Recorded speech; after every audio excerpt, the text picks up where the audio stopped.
যেতিয়া প্ৰমোদ বড়ো শাসনত আহিছিলে তেতিয়া কৈছিলে যে হাগ্ৰামা মহিলাকে 1600 কোটি টকাৰ কেলেংকাৰী কৰিছে, মই শাসনত অহাৰ লগে লগে CID লগাই পেলাই হাগ্ৰামা মহিলাৰীক জেলত ভৰাম। কিন্তু তেওঁ আজিলৈকে একো কৰিব নোৱাৰিলে, ইতিমধ্যে তেওঁৰ কাৰ্যকাল শেষ হ'ল।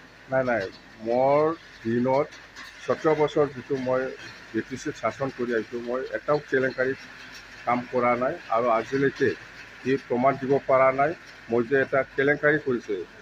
100 কোটি হওক 200 কোটি হওক যিমানেই নকয় কিয়, কিন্তু কেলেংকাৰীটো এতিয়া প্ৰমোদ বড়োৰ দিনত হৈছে। আমি চৰকাৰ অহাৰ পিছত ইয়াৰ ওপৰত আমি ইনভেষ্টিগেশ্যন কৰি পেলাই যি মানে ব্যৱস্থা ল'ব লাগে সেইটো আমি কৰিম।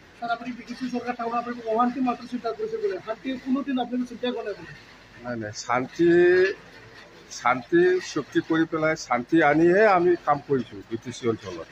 আমাৰ দিনত অশান্তি কোনে কৰিছে? অশান্তিটো প্ৰমোদ বড়োৱে কৰিছে। প্ৰমোদ বড়োৱে যেতিয়া ইলেকশ্যন আহে তেতিয়া ন বটলেণ্ড ন ৰেষ্ট এনেকুৱা আন্দোলন কৰে।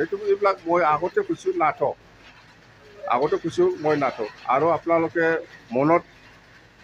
মনত ৰাখিবি, ফেৰেংগাই যিটো কথা কৈছে আপোনালোকে মনত আছে না নাই? ইয়াৰ ওপৰত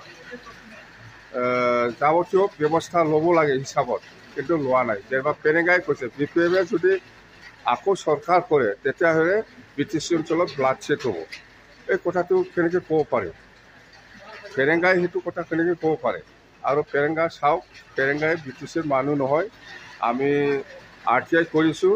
ফেৰেংগাই 2005 চনৰ ভোটাৰ নহয়, এই 2008 চনতহে আহিছে। ইয়াৰ কাৰণে আমি RTI কৰিছোঁ। অহাৰ লগে লগে তাৰ নমিনেশ্যনবিলাক চব কেঞ্চেল হৈ যায়। ছুইজাৰলেণ্ডটো কি হ'ল ছাৰ? ছুইজাৰলেণ্ডটো প্ৰমোদ বড়োহে জানে, প্ৰমোদ বড়োহে বনাব খুজিছিল ছুইজাৰলেণ্ড। শ্ৰীৰামপুৰ গেটটো কোনে চলাই ছাৰ এতিয়া?